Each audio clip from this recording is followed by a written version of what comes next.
कशासाठी करतात? मुलीचा विवाह कसा करावं हे त्या पालकाच्या मनावर असतं. जर त्यांना चांगल्या पद्धतीने करावं असं वाटलं तर त्याच्यात काही गैर पण नाही. अनेक लोक अशी पाहिलेली आहेत की जी करोडो रुपये त्याच्यावर खर्च करतात, परंतु इंदोरीकर महाराजाला जे काही टोल केलेले आहेत त्यांनी साध्यापणाने केला पाहिजे. हे जरी असलं तरी बाप म्हणून त्यांनी केलेलं ते लग्न त्याला विरोध करू नये असं माझं वैयक्तिक मत आहे. आणि म्हणून इंदोरीकर महाराज त्याच्यावर काय निर्णय घेतील तो त्यांचा विषय आहे, परंतु अशा लग्न समारंभामध्ये अशा गोष्टीला जास्त विरोध करणं योग्य नाही. कीर्तन सोडून दिलं किती योग्य आहे? इंदोरीकर महाराजांनी कीर्तन सोडू नये. अखेरला त्यांच्या कीर्तनामुळे प्रबोधन ते करतात हे अनेक लोकांना त्याचा फायदा सुद्धा झालेला आहे.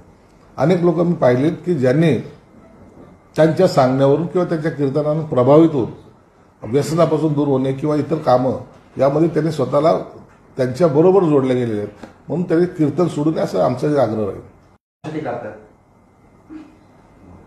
मुलीचा विवाह कसा करावं हे त्या पालकाच्या मनावर असतं. जर त्यांना चांगल्या पद्धतीने करावं असं वाटलं तर त्याच्यात काही गैर पण नाही.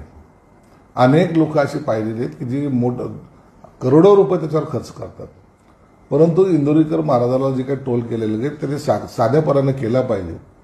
हे जरी असलं तरी बाप म्हणून त्यांनी केलेलं ते लग्न त्याला विरोध करू नये असं माझं वैयक्तिक मत आहे.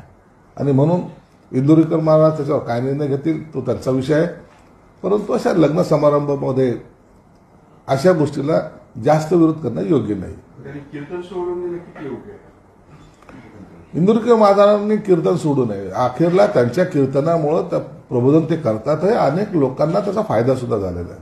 अनेक लोक मी पाहिलेत की ज्यांनी त्यांच्या सांगण्यावरून किंवा त्यांच्या कीर्तनाने प्रभावित होऊन व्यसनापासून दूर होणे किंवा इतर कामं यामध्ये त्यांनी स्वतःला त्यांच्या बरोबर जोडले गेलेले आहेत.